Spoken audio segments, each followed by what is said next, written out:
You don't respond to life from emotion, you respond from purpose. Emotion is a reaction, but purpose is a response. Emotion comes from what's happening to you. Purpose flows from what's happening in you.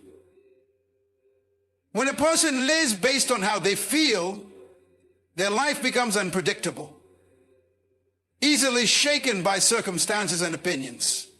But when you live from a place of purpose, you become grounded. You no longer allow momentary discomforts to dictate your direction. Feelings may rise. Frustrations may come. It lacks vision. It pulls you into battles that are beneath your assignment. But when you respond from purpose, you can assess, discern, and decide whether it's worth your energy. Not everything demands your voice. Not every situation deserves your presence. When you're purpose-driven, you operate from a higher altitude. You see beyond the moment.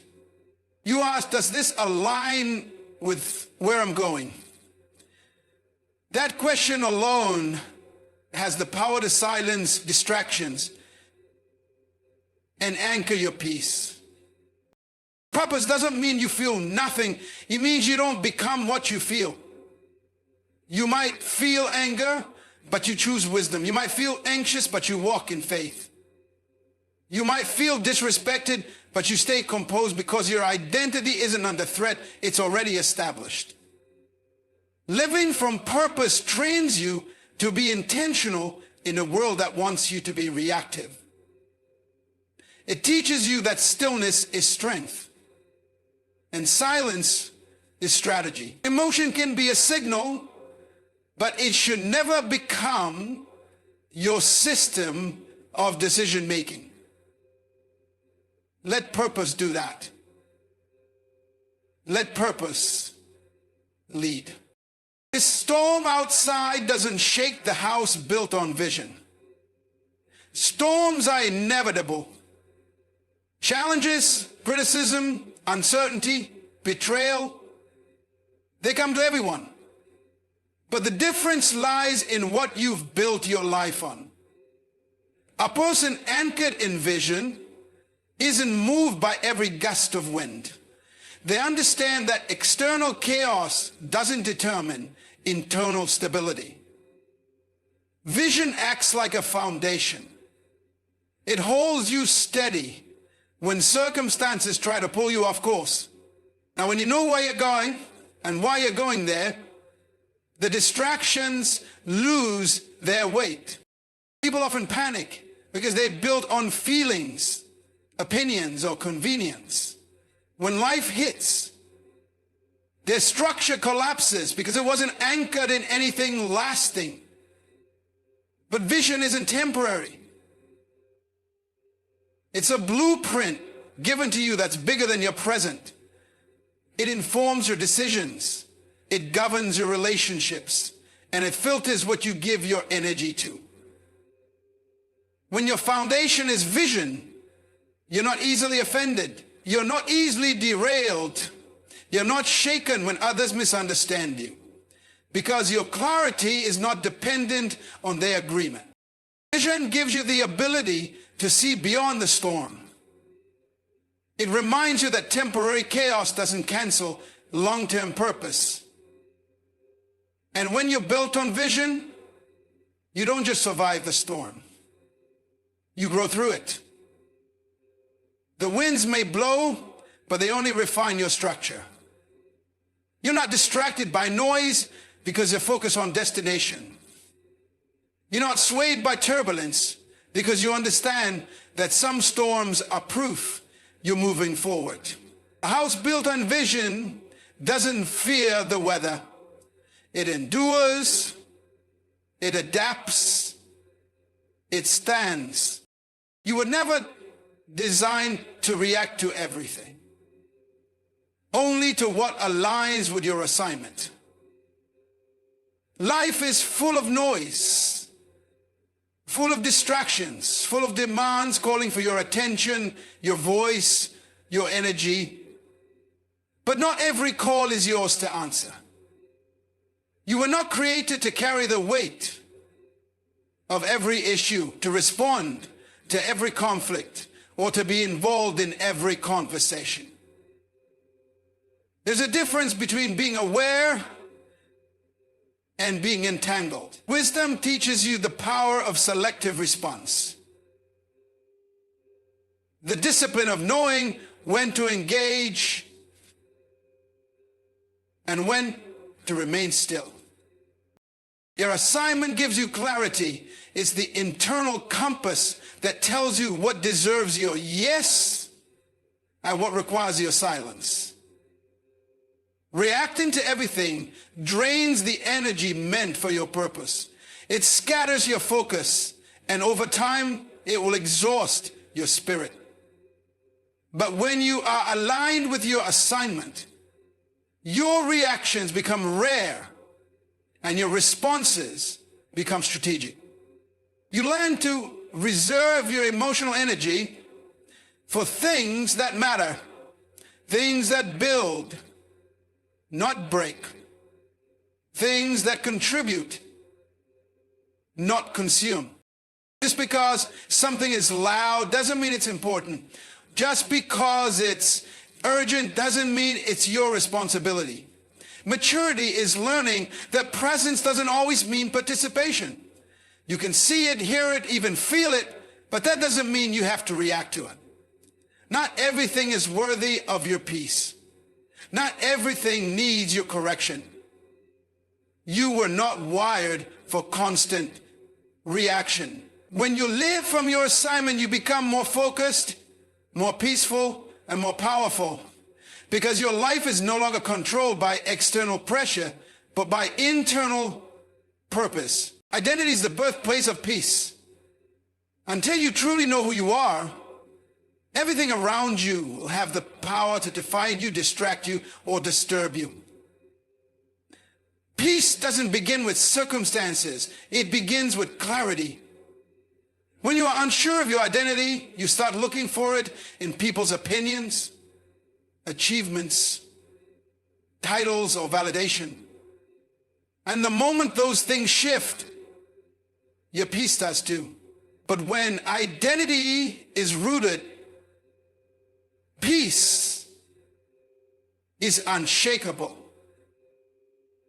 because it no longer depends on external approval, but on internal truth. Silences the noise, silences the noise. It settles the questions, it closes the door to comparison, and ends the need for performance. You stop trying to be everywhere, please everyone, or prove anything. Instead, you begin to live from a place of stillness, because you're not searching, you're walking. You're not trying to become someone, you're simply expressing what already is. That kind of confidence is not loud, but it is firm. Zakada doesn't argue to be seen, doesn't chase to be valued, and doesn't shrink to be accepted. Peace is not the absence of conflict. It's the presence of alignment. And alignment only comes when your life reflects the truth of your identity. Everything becomes simpler when you know who you are. Decisions become clearer. Boundaries become easier. Silence becomes more comfortable. The world may still be chaotic, but you are no longer moved by it. Because when identity is intact, peace becomes your posture. Not because everything around you is calm, but because everything within you is settled. Unbothered doesn't mean uninvolved. It means unmoved. There's a difference between detachment and discernment. Being unbothered isn't about indifference or apathy. It's about knowing how to stay rooted when everything around you is trying to pull you out of position. It's the quiet strength of someone who knows their role, understands their values, and refuses to be thrown off course by chaos, criticism, or you can care deeply and still stay calm. You can be present and still protect your peace. Stay unbothered means you've mastered the art of response. You don't let every emotion lead you, and you don't attend every argument you're invited to. It's not that you don't see what's happening, it's that you choose how you let it affect you. You've grown past the need to prove yourself in every conversation. You don't need to be loud to be powerful. You don't need to be reactive to be relevant. That kind of stillness isn't weakness. It's control. It's emotional discipline. It's spiritual maturity. Being unmoved is about maintaining your posture when life tries to shake you. It's knowing how to stay in position even when things around you feel uncertain. You're not easily flustered because you're anchored in something deeper than the moment. You've trained your spirit to stay steady even in the presence of pressure. You still show up. You still speak truth. You still act when necessary. But you don't allow external circumstances to govern your internal climate. That's what it means to be unbothered. Fully aware, fully engaged, yet completely grounded. You don't conquer peace. You return to it. Peace is not something you fight for as if it's outside of you. It's something you uncover. Something you realign with. It's already there, beneath the noise, beneath the pressure, beneath the expectations and the rush. Life has a way of layering distractions over your soul, pulling you in 100 directions, convincing you that peace is a destination you reach when everything is finally perfect. But peace was never lost. It's just been buried under things that don't belong. Returning to peace means shedding the unnecessary. It means letting go of roles you were never meant to play, burdens you were never meant to carry, and thoughts that were never true to who you are. Peace isn't found in more. It's found in less. Less striving, less pretending, less performing. You return to peace when you stop chasing what you think will complete you and remember who you already are. It's in the stillness, in the quiet recognition that you are not defined by the chaos around you, but by the calm within you. The return to peace is a return to alignment with your values, with your purpose, with your Creator. It's not a retreat from life, but a repositioning in life. It's where clarity replaces confusion and wholeness replaces fragmentation. You realize that the world may never slow down, but you can. The demands may never stop, but you can. Peace is not a trophy you earn.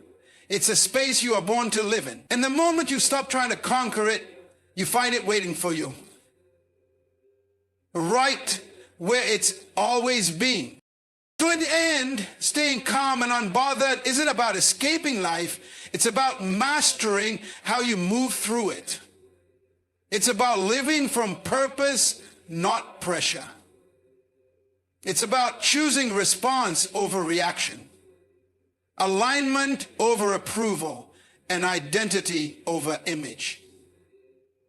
When you know who you are and why you're here, you no longer feel the need to chase every storm, prove every point, or fix every opinion. You become